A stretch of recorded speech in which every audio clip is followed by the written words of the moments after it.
Baik, kita masuk ke tema selanjutnya yang kita ambil dari nasihat-nasihatnya Seneca.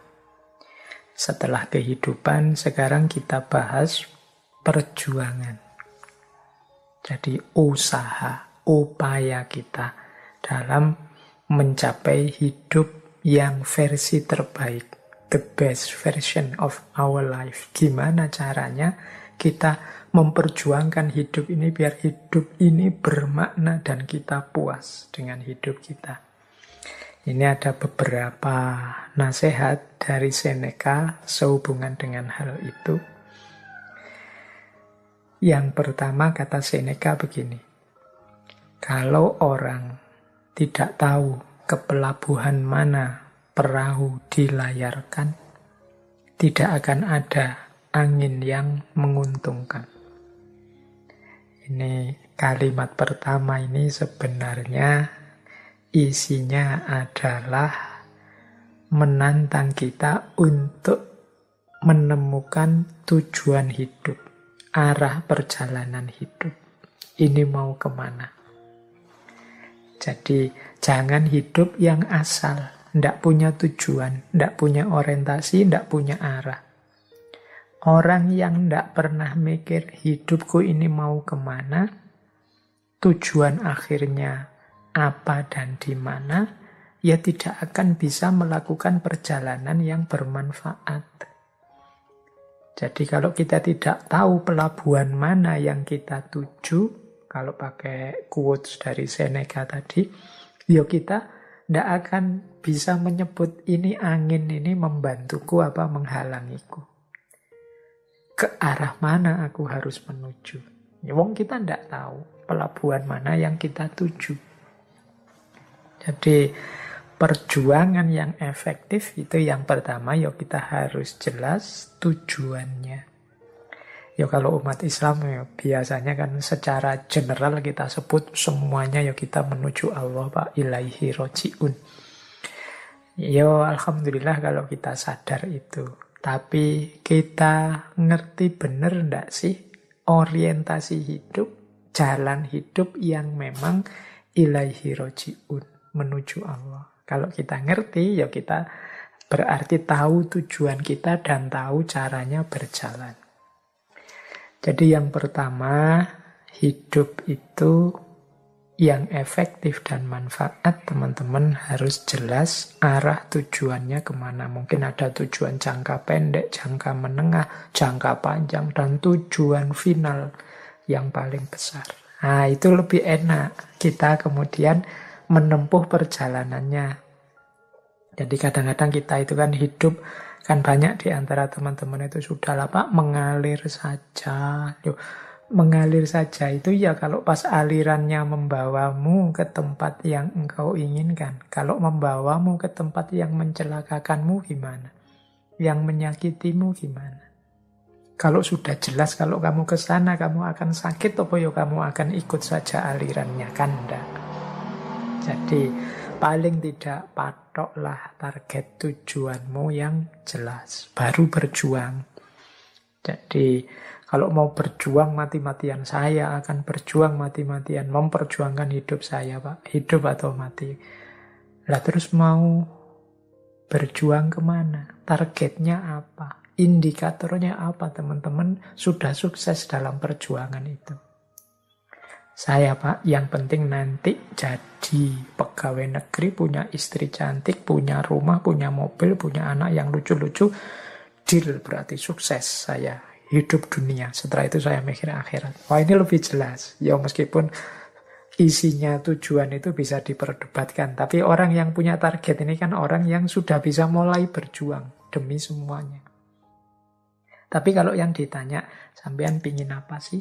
Mau kemana sih? Tujuannya apa sih? Kok terus ndak iso jawab? Bingung mau jawab apa? Ya sulit untuk melanjutkan perjalanan. Ini melangkah ke kiri apa ke kanan, wong ndak jelas tujuannya. Jadi yang pertama harus jelas arah, tujuan, dan orientasinya. Nah yang kedua, Kata Seneca begini, sebutir mutiara tidak dapat dipoles tanpa gesekan. Demikian pula manusia tidak mungkin sempurna tanpa ujian-ujian. Jadi yang kedua ini mengingatkan kita dalam setiap perjuangan pasti ada pengorbanan-pengorbanan. Cocok dengan momen kita malam hari ini yang masih dalam rangka Hari Raya Kurban. Jadi itu sebagaimana mutiara. Kalau mutiara itu ingin bercahaya, ingin menarik, ingin bisa kita nikmati keindahannya, ya harus dipoles. Dipoles itu kan berarti diasap, digesek. Itu mungkin rasanya eman-eman ya, kok tidak dipoles, digosok, itu khawatir kita rontok mutiaranya. Tapi kalau tidak digitukan, kita tidak akan bisa menikmati keindahannya. Manusia juga begitu. Dia tidak akan mencapai kesempurnaannya tanpa ujian-ujian. Nah, hari-hari ini kan kita sedang diuji oleh sangat banyak hal oleh Allah. Macam-macam ujiannya. Kita menikmati sendiri mungkin hampir 2 tahun ini. Pandemi ini dan segala fenomena yang berkaitan dengannya. Yang mungkin rasanya berat dan pahit bagi kita. Harusnya dengan ujian sebesar, seluas, dan seberat ini, kualitas diri kita semakin meningkat. Kedekatan kita dengan Allah semakin meningkat. Kemudian hidup kita menjadi manusia yang makin berkualitas, semakin menyempurna. Maka eman-eman kalau ujian-ujian seberat ini justru menjatuhkan kemanusiaan kita, justru memerosotkan kualitas diri kita, justru menjauhkan diri kita dari Allah. Berarti kita tidak lulus ujian. Kalau tidak lulus ujian itu biasanya terus diuji lagi, remedi lagi kita. Ya kalau ingin cepat ujiannya selesai kan kita lulus. Mungkin logika ini bisa dipakai ya. Yuk sama-sama bareng-bareng berusaha agar kita lulus ujian biar tidak remedi lagi. Jangan-jangan pandemi ini tidak selesai-selesai karena kita ini bolak-balik diremedi oleh Allah. Loh kok tidak lulus lagi? Ada pandemi kok malah gegeran. Ada pandemi kok malah saling maki-maki. Ada pandemi kok malah isinya marah-marah semua. Itu mungkin, wah ini nggak lulus berarti remedi lagi. Mungkin begitu logikanya. Jadi monggo yuk biar yang kita alami kepahitan-kepahitan ini berdampak positif untuk diri kita, semakin menyempurnakan dalam tanda petik kualitas diri kita, semakin mendekatkan kita pada Allah. Jangan sampai ujian-ujian ini memerosotkan nilai-nilai kemanusiaan kita, sehingga kita terus dapat label lulus, dapat ijazah dari Allah, engkau lulus, kualitas dirimu meningkat.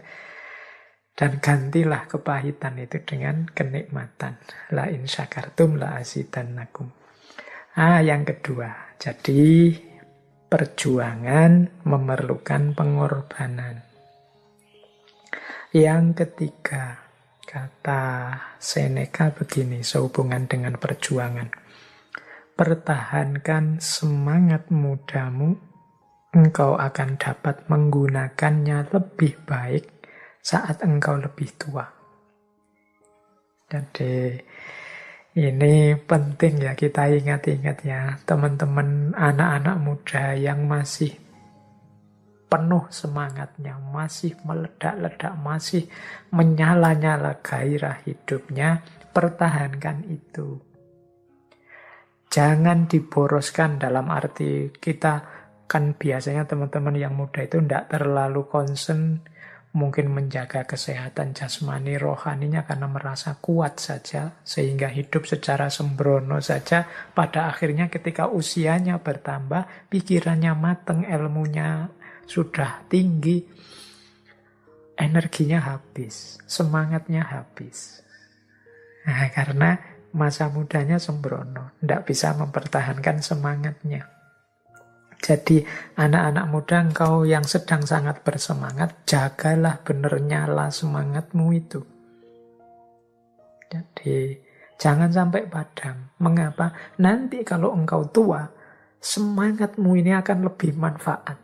Mengapa? Saat nanti engkau lebih tua, ilmumu lebih luas, wawasanmu lebih dalam, kedewasaanmu tambah meningkat. Dengan semangat muda, hidupmu akan tambah berkualitas.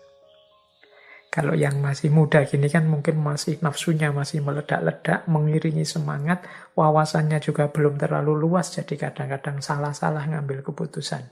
Paling tidak jagalah agar semangat ini tidak mati. Nah, nanti kalau usia bertambah, kita masih punya elan vital, kita masih punya daya, kita masih punya semangat untuk menghidupkan kebenaran dan kebaikan yang kita capai. Ini pesan juga untuk teman-teman muda. Untuk menjaga semangat itu antara lain kita jaga kesehatan jasmani rohani kita. Jangan hidup sembarangan. Kadang-kadang saya ada teman 1-2 itu ketika usianya belum terlalu tua, sudah mendapat penyakit macam-macam, akhirnya tidak ada di usia muda. Eman-eman kalau orang-orang yang berkualitas ini kemudian menghamburkan semangat hidup dengan sembrono pada saat dia sangat dibutuhkan, dia kurang bisa memberi manfaat karena semangatnya sudah padam, sudah sakit-sakitan, dan lain sebagainya. Jadi perjuangan juga harus taktis. Pertahankan semangat muda, karena kita akan membutuhkannya saat umur kita bertambah, saat kita lebih dewasa. Jadi jangan dikira kalau nanti tua ya berarti sudah selesai Pak, tenaganya berkurang, energinya berkurang, ya, tapi semangat tidak boleh berkurang. Baik, itu yang ketiga, rumus dalam perjuangan. Kemudian yang keempat, Seneca bilang begini, kalau ini untuk situasi yang khususnya menghadapi orang lain. Kata Seneca begini, kalau engkau manusia, hargailah mereka yang mengupayakan hal-hal besar meskipun kemudian gagal. Kita ini kan dalam hidup ini berarti kita sama-sama pejuang. Sama-sama orang yang sedang berjuang dalam hidup ini. Orang lain juga pejuang, kita juga pejuang. Sesama pejuang, mari saling menghormati, mari saling menghargai. Berarti mari kita hormati, kita hargai orang lain yang juga sedang berjuang. Meskipun kemudian mereka gagal. Mengapa? Ya karena orang yang mau berjuang, orang yang mau mengupayakan perubahan-perubahan untuk hidupnya menjadi semakin baik di level apapun, ini saja sudah membuktikan mereka manusia yang berharga. Kan rumusnya memang manusia itu kuasanya hanya sampai level berusaha. Hasil atau tidak, sukses atau tidak, itu di luar ranah kita sebagai manusia. Tuhan yang menentukan, Allah yang menakdir hasilnya apa. Jadi begitu manusia ini mau berjuang, berupaya menghasilkan hal-hal besar baik untuk dirinya maupun untuk masyarakatnya, dia sudah layak untuk kita hormati apapun bentuknya. Jadi dia layak untuk mendapatkan penghormatan dari kita. Jadi teman-teman, untuk perjuangan ini berarti ada 4 rumus dari Seneca. Yang pertama, tegaskan tujuan. Yang kedua, siaplah berkorban. Yang ketiga, pertahankan semangat. Dan yang keempat, hargailah sesama yang juga berjuang.